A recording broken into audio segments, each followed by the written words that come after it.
It's the Rams trailing, but they do have the football as we start the fourth and final quarter. Now on second down, this is Gurley. And the result here the same as the last play. Another tackle behind the line of scrimmage by the Seahawk defense. It'll be a loss of a yard, and it's going to be third down and a ways to go here. 3rd and 14. So time to start going in the other direction as they come up now 3rd and long. Back to throw. Goff. He's letting it fly for Cooks. This is caught inside the 15. And all the way inside the 15 before they drop him. They'll get 34 yards there. Here's Goff. And the coverage terrific there as that's knocked down and incomplete. Give credit to K.J. Wright. He was disrupting defensively. Jared Goff, 4 times last year, he led the Rams on a fourth-quarter comeback. He obviously didn't do it in Super Bowl 53, but can he do it here? Goff turns and gives to Gurley. And they'll go backwards here, losing yardage to the 14. That backs him up 1 yard and brings up 3rd down. The short field shrinks even more with the type of bodies they brought in on that play. Those extra tight ends, they weren't able to secure their blocks, and that one ended up going backwards.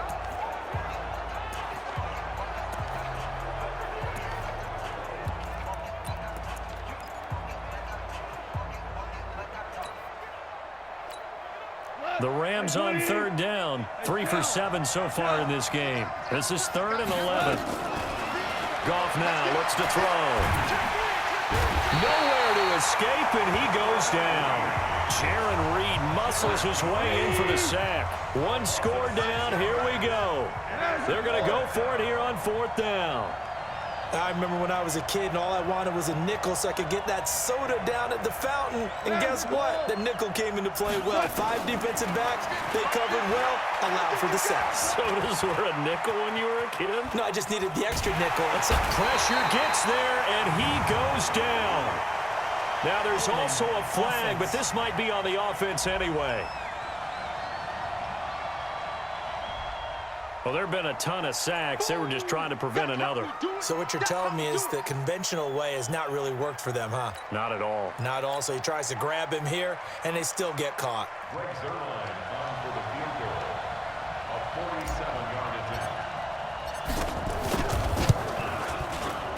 And this one is right down the middle. And the drive will wind up yielding 3. So an interesting call there to take the 3. I mean, I guess they're thinking that their hands were tied, but, you know, 4th quarter, that field goal might not help them that much in the end. Yeah, eventually they're going to need the touchdown. The thinking must have been they didn't feel confident about picking it up there, hoping maybe on defense they can get better field position, get a turnover, get a better play, and then they'll have a chance to attack the end zone.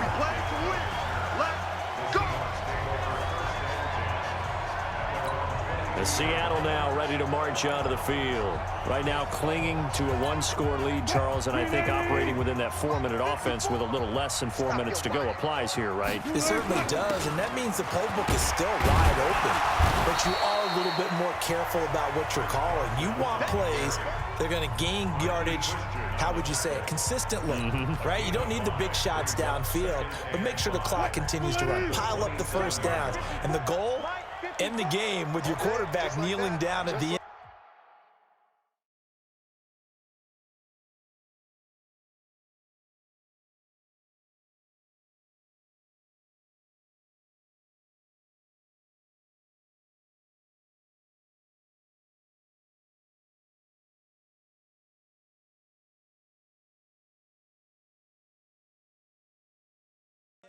And you still have the lead. From the 27, Wilson hit. It's loose. It's out. Fumble. And now the Rams have got it. Going the other way. And they are going to score on the fumble return. Touchdown, L.A. So a big turn of events there. This defense makes the play. They return it for the score, and now they have the lead. So much for ball security for the offense. Playing with a lead in the second half. They give the ball up, and all of a sudden they're behind. Big-time fumble.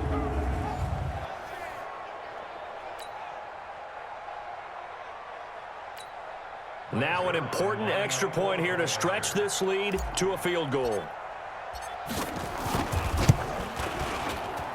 He's got it, and this is indeed up to a 3-point lead. The scoop and score, always an exciting play in football, and we witnessed it there, grabbing it off the ground and then rumbling it into the end zone for 6. So here's the kickoff now as he'll get it again following that fumble return for a score. That's fielded in the end zone.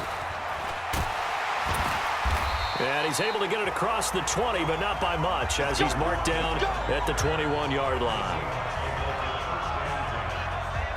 The Seattle offense now set to come back out on the field. And they weren't on the sidelines for long, but I'll tell you what, I'm glad you and I weren't down there. We could hear them, the coaches from all the way up here. They were adamant, you've got to hold on to the football or else we have no hope. Yeah, it's easy for me to laugh sitting up here, but you're exactly right. If we were down there, that message would have been received a whole different way. Because turnovers, they've been a big problem for them. Got to take care of the football. Got to hold on to it. Flushed out right. He'll find Metcalf. And he gets this one just shy of the 40, down at the 39. That'll pick up the first down for Seattle on a gain of 18. From the shotgun, Wilson. Sometimes it's designed, and sometimes you just have to know when to leave the pocket and move and make something happen. And on that play, he was able to get on the run and was still accurate throwing the football. Nothing open downfield. He keeps it himself for 11 and a first down. They run on first down as they get about 3. 2nd and 7 forthcoming. The former Charger All-Pro Eric Weddle on the stop. 3 points separating these two sides with 2 minutes left to go in the fourth.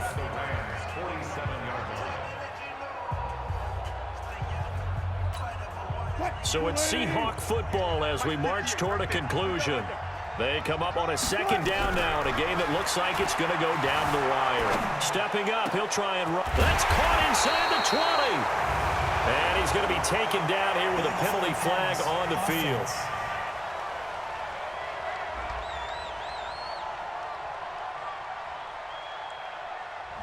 Now that's one they hate. The ball's got to come all the way back. So that's an explosive play, a really explosive play that gets wiped out, and they have to start over after the penalty. Let's go double count right here, double count.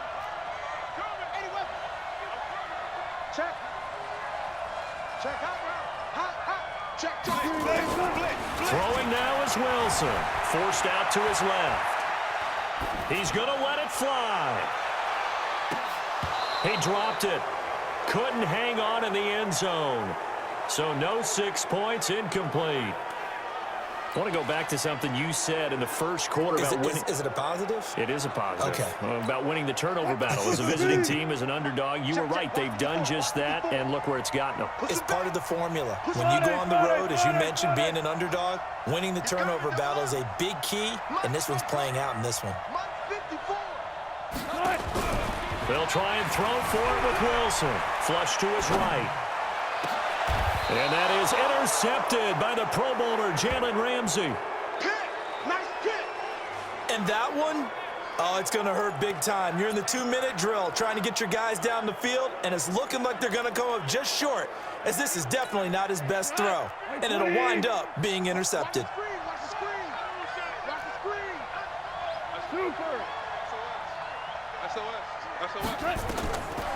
Throwing now, Goff. And that's going to be incomplete. Too tough to hold on to that one. It's 2nd down.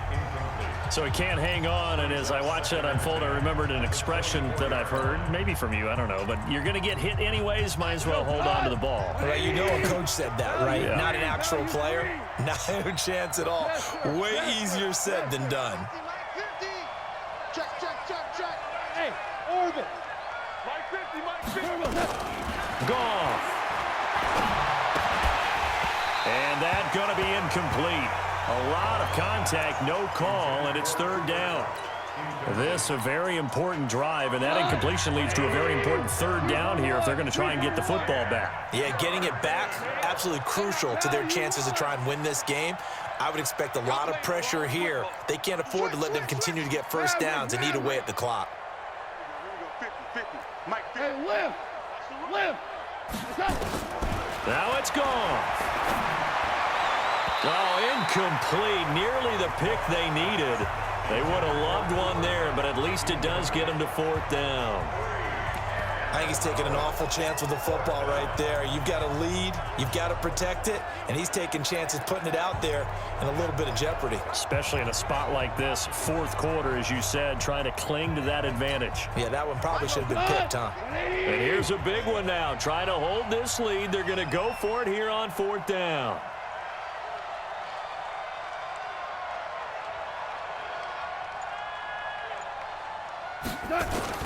They go ahead and snap it.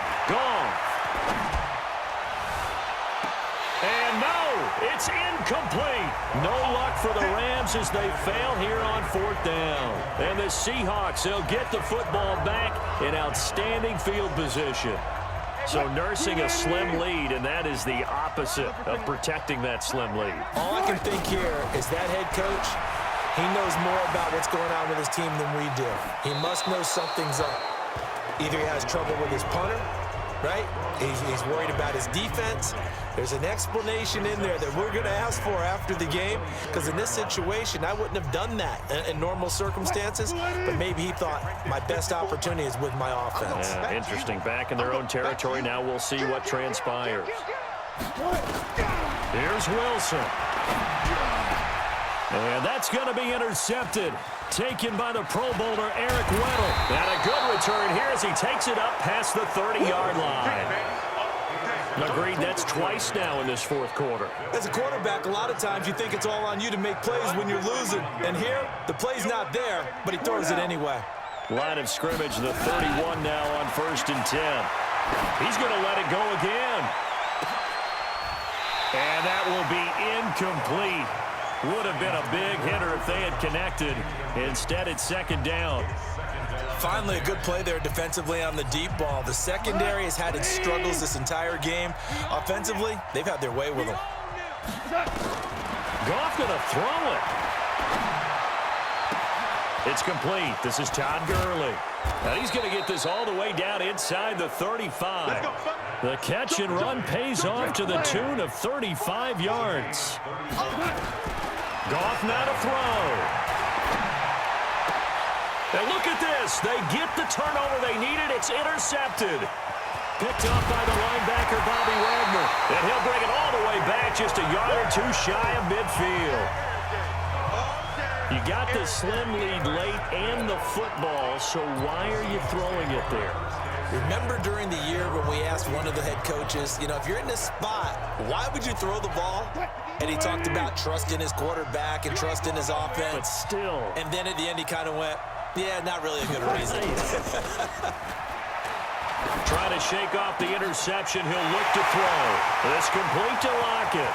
And he's across for the touchdown, and it's likely the game winner here in the closing stages. How many people are watching this one right here who gave up? Because that score, they might want to try and rush back into this stadium. Yeah, what looks like is going to be the game-deciding score, although a little bit of time left, so you can't count your chickens before they're hatched. Well, they better come back in here and watch this one, because you and I, we're not going anywhere. We want to see this one play out. Myers connects on the PAT, and it would appear, barring some late heroics, they're going to get out of here with a come-from-behind victory. And after the touchdown, here's Myers to boot it away. This is taken just shy of the 10. Now on the return, oh no, the ball is loose. And a super return as he gets us all the way down inside the 25-yard line.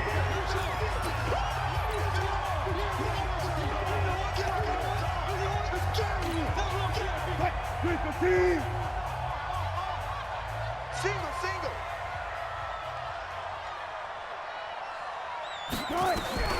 Wilson to throw. Oh, no, he lost the football. And now we'll get a timeout here. They're able to stop it with 1 second to go in this game.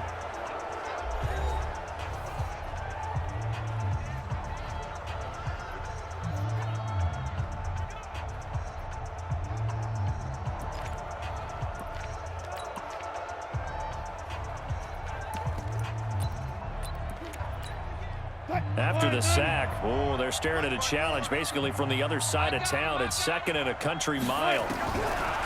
Wilson wants to throw it. Going for Metcalf on the deep ball. And it's incomplete. Still throwing to the very